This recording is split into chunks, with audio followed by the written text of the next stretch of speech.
அஸ்ஸலாமு அலைக்கும். அல்சியா சேனல். இன்றைக்கி அல்சியா சேனலில் என்ன சமையல், மட்டன் இன்றைக்கி வாங்கியிருந்தேன். ஒரு 300 கிராம் மட்டன். இது மொத்த மசாலாவுக்கு என்னென்ன சேர்க்கணும், சேர்மானம் எல்லாமே நான் என்னுடைய பழைய வீடியோவில் போட்டிருப்பேன். அதுபடி நீங்கள் போடுங்க. அதில் காரம் கம்மியாக போட்டிருப்பேன், நீங்கள் காரம் கூடுதலாக போட்டுக்கிடுங்க. இந்த மொத்த மசாலாவில் 3 ஸ்பூன் போட்டு தயிர் ஊற்றி மட்டனை நல்லா விரவி வச்சிட்டேன். இப்போது தேங்காய் நான் எப்போது என்ன சொல்லியிருக்கேன்னா, கொஞ்சம் சூடான வெளியில் பால் எடுங்கோ, அப்போ தான் தேங்காய் பால் நல்ல கட்டியாக இருக்கும்னு சொல்லியிருக்கேன். அந்த தேங்காய் பால் நல்லா வரும். அதுக்கப்புறம் கொஞ்சம் வெந்நியை நம்ம போட்டுரும், சூடான வெந்நி பால் தேங்காய் பால் எடுக்க. இன்றைக்கி மட்டன் குழம்பும் கோஸ் பொரியல் மட்டும்தான். இதில் வெந்நியை போட்டுட்டேன் தேங்காய் பால் எடுக்கிறதுக்கு. 1/4 முறி தேங்காய், கீற்று கணக்குன்னா 5 கீற்று தேங்காய், பாதி முறி தேங்காய். என்ன பாருங்கள், நான் ஏலக்காய் பொடி போட்டிருக்கேன், இஞ்சி பூண்டு பேஸ்ட்டு, அதுக்கப்புறம் அன்னாசி பூ, பட்டை, 4 கிராம்பு, கொஞ்சம் முழுசாக சின்ன வெங்காயம் உரித்து வச்சுக்கிடணும், 2 பச்சை மிளகாய், கருவேப்பிலை, பெரிய தக்காளி 1 எல்லாம் எடுத்து வச்சுருக்கேன். நல்லெண்ணெய் விட்டு தாளிக்க போகிறேன். இப்போ தேவையான அளவு ஒரு 1/4 டம்ளர். 300 மட்டனுக்கு ஒரு 300 மட்டன் தான், எலும்பு போட்டு எடுத்துருக்கேன். இது குழம்பு மட்டும்தான் வைக்க போகிறேன். வெந்நீர் சூடாகிட்டு இந்த வெந்நியை இதில் ஊற்றி நம்ம பால் மொத்தமாகவே எடுத்துருவேன். ஏன்னா குக்கரில் வைக்கிறதுனால பாலை வெந்நீர் ஊற்றி எடுத்து வச்சுக்கணும். வெந்நீர் ஊற்றினா தேங்காய் பால் நல்லா வரும். வெயில் காலத்துக்கும் மழை காலத்துக்கும் வெந்நீர் வச்சே தேங்காய் பால் எடுங்க, அப்போ அந்த பூவில் உள்ள பால் ஃபுல்லாக நல்லா வந்துடும். வெந்நீர் தான் ஊற்றுறேன் பாருங்கள்.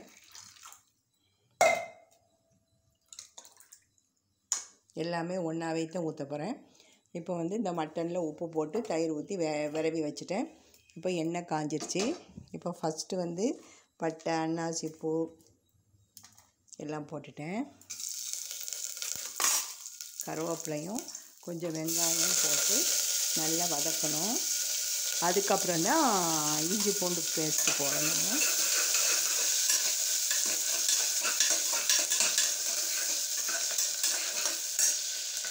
மட்டனில் மாடியில் உள்ள புதினா ஒரு கைப்பிடி அளவு பறித்து போட்டுட்டேன். இப்போ இஞ்சி பூண்டு பேஸ்ட்டு போட்டுரும். இஞ்சி பூண்டு பேஸ்ட்டு போட்டு ஒரு 2 நிமிஷம் வதக்கினதுக்கப்புறம் தான் தக்காளி போடணும்.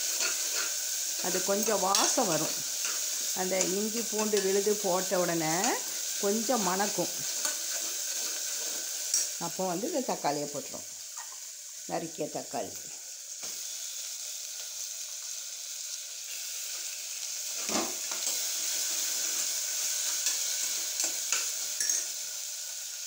இப்போ அதிலேயே எண்ணெயிலேயே தேவையான அளவு வத்தல் பொடி, நான் 1/2 ஸ்பூன் போடுறேன், பார்த்துக்கிட்டு 2வது போடுவேன்.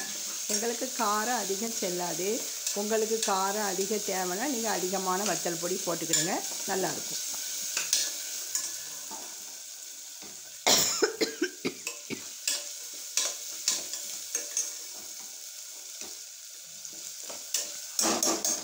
இப்போ தயிர் ஊற்றி மல்லி இலை போட்டு வச்ச இந்த மட்டன் கலவையை ஊற்றி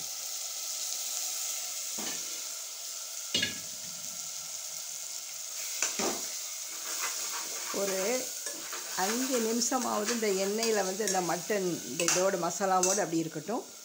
இப்போ நம்ம மீதி தேங்காய் தண்ணி வெந்நீர் விட்டு பால் எடுத்துக்கிட்டோம்.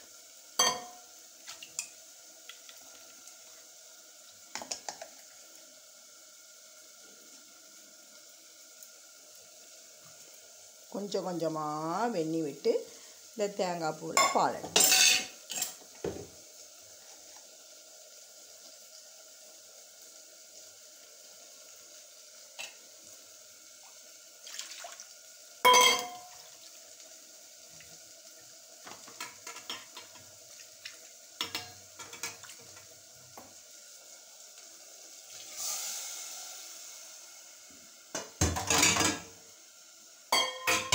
கவுண்டர் டாப்பில் எல்லாம் கழுவி காய வச்சுட்டேன். பப்பாளியை வெட்டணும். இப்போ எடுத்த பால் எடுத்த சின்னமாக தான் இருக்குது.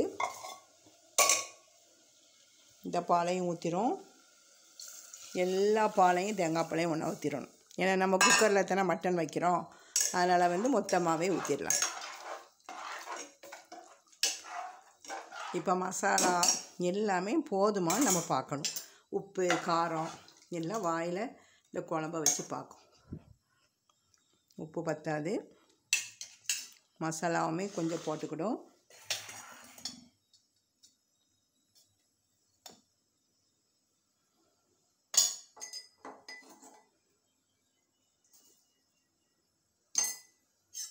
திரும்ப நல்ல ஒரு கிளறி இப்போ உப்பெல்லாம் பார்த்துக்கிடும். உப்பு போதும், காரம் போதும், ரெண்டுமே போதும். இந்த தேங்காய் பூவை தனியாக வச்சுக்கிடுவேன். அப்புறமாட்டி மாடி தோட்டத்துக்கு கொண்டு போய் போடுறதுக்கு. இப்போ கவுண்டர் டாப்பை க்ளீன் பண்ணிடலாம்.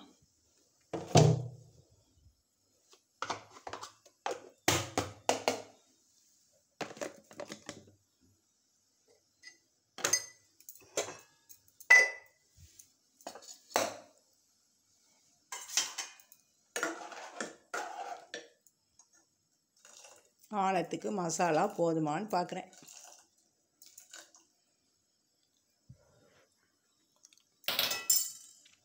சரி, இப்போ நம்ம பேப்பரை வச்சு இந்த கவுண்டர் டாப்பை நம்ம க்ளீன் பண்ணிடலாம்.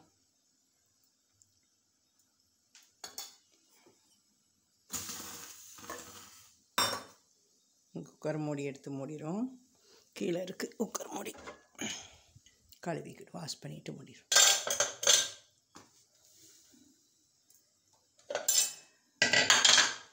கேஸ்கெட்டு நான் ஃப்ரிட்ஜில் வைக்க மாட்டேன். இப்படி ஜன்னலில் இப்படி தொங்க போட்டுருவேன் கேஸ்கெட்டை இந்த ஆணியில். இப்போ நம்ம இன்னொரு கிளறுவலை அப்படி கிளறிட்டு அப்போ தான் மசாலா பொங்கி வடியாது. கொஞ்சம் கொதிக்கட்டும். கொதித்த பிறகு மூடியை வச்சு மூடணும். அப்போ தான் மசாலா பொங்கி வடியாது.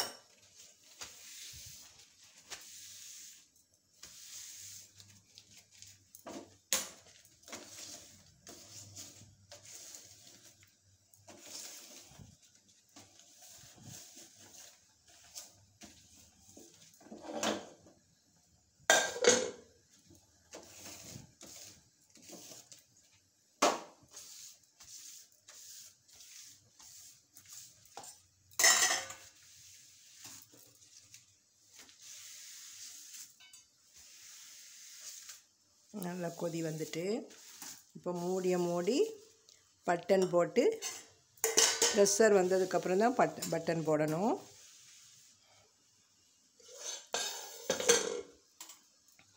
சில சமயம் இந்த மசாலாலாம் பொங்கி வடிது, ஏன்னே தெரியல. அதான் நல்லா கிளறியாச்சு. இப்போ இதில் ப்ரெஷர் வருது. ப்ரெஷர் வந்ததுக்கப்புறம் பட்டன் போட்டுக்கலாம். வந்துட்டு போட்டு கரெக்டாக 10 நிமிஷம் அதுக்கடையில் நம்ம இந்த இதெல்லாம் கழுவி எல்லாத்தையும் காய வச்சிடும்.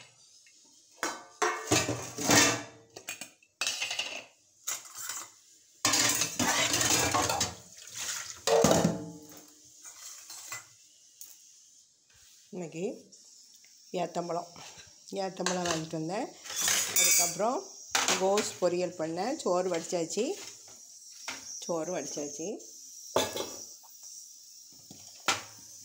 இப்போ பட்டன் போட்டு கரெக்டாக 10 நிமிஷம். இப்போ நம்ம ஆரஞ்சு ஜூஸ் பாருங்கள், சாத்துக்குடி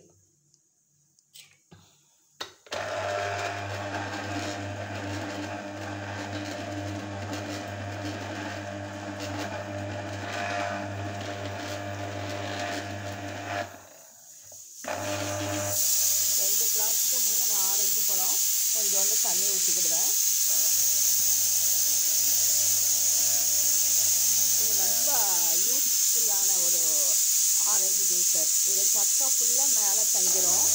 கீழே வந்து ஜூஸ் வந்து கீழே வந்துடும். இந்த சக்கை ஃபுல்லாக மேலே தங்கிரும். வாங்கினா இந்த மாதிரி ஆரஞ்சு ஜூஸ் நீங்கள் வாங்குங்க. இது வாங்கி 15-20 வருஷம் ஆகுது. லைட்டாக அழுத்தி புளியணும், ரொம்ப அழுத்தக்கூடாது. இது சுற்றுறது நின்றுடும். இப்படி லைட்டாக வைக்கணும்.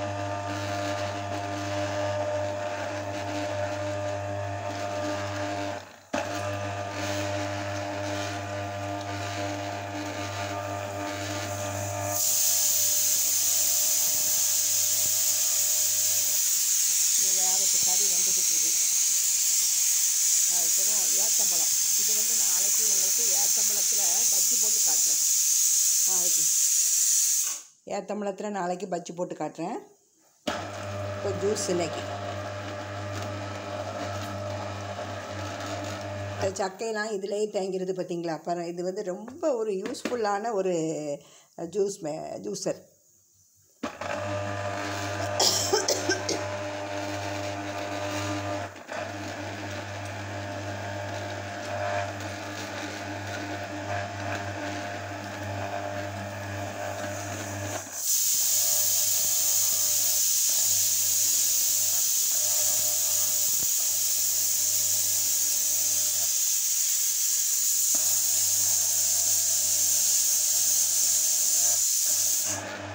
இப்படி சுற்றிட்டு இருக்கும்போது லைட்டாக ஒரு அரை டம்ளர் தண்ணி இப்படி கொஞ்சம் கொஞ்சமாக விடணும். அப்போ இந்த சக்கையில் உள்ள அந்த ஆரஞ்சில் உள்ள ஜூஸெல்லாம் கீழே இறங்கிடும்.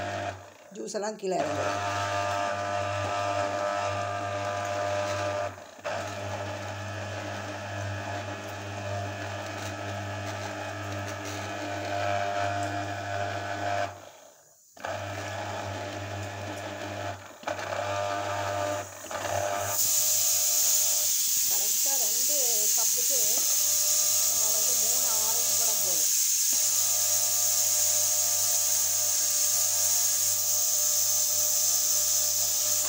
ரெண்டு கப்புக்கு 3 ஆரஞ்சு பழம் வச்சுருக்கேன்.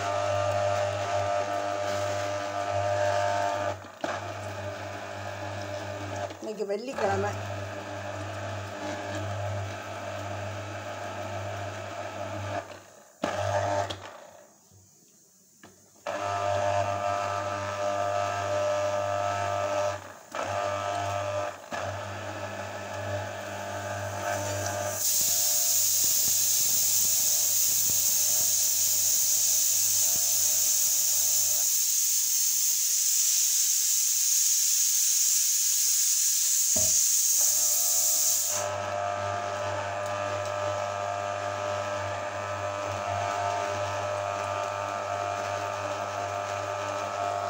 ஜூஸ் புளிஞ்சாச்சு.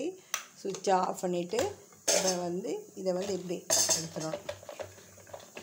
இப்படி கலத்திடணும். இதில் வந்து ஜூஸ் அப்படியே தனியாக வந்துடும். சக்கை வந்து மேலே இருந்துடும்.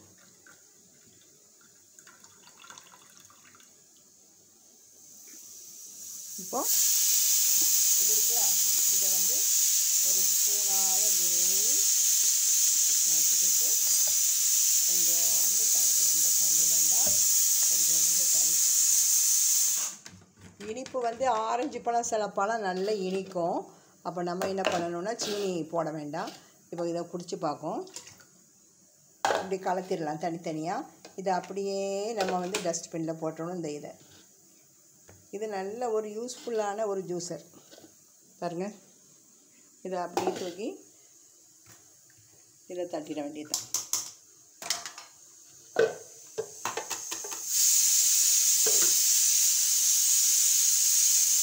இது ஃபுல்லாக மாடி தோட்டத்துக்கு கொண்டு போகிறது. இதை மட்டும் நெஞ்சுக்கிட்டு இதில் வந்து இனிப்பு பார்த்துமான்னு பார்க்கும். இனிப்பு போதும். ஜூஸ் ரெடி ஆகிட்டு. பெரிய கப்புனா 1 கப் வந்துடும், குட்டி கப்புனா 2 கப். தேவைன்னா இதில் ஒரு துண்டு இஞ்சியும் கொஞ்சோண்டு புதினா போடுங்க, வாசமாக இருக்கும்.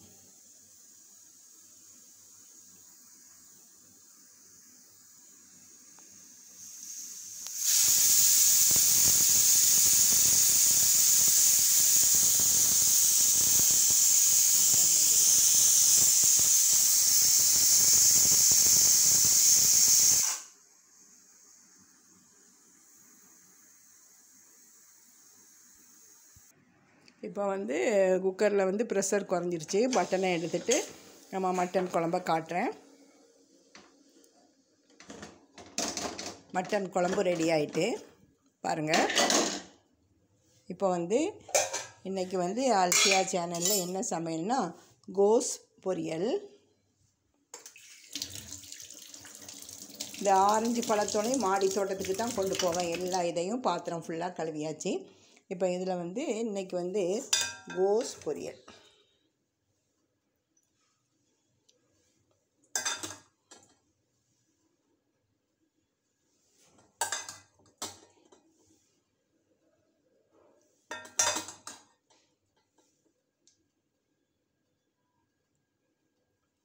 கோஸ் பொரியல், மட்டன் குழம்பு.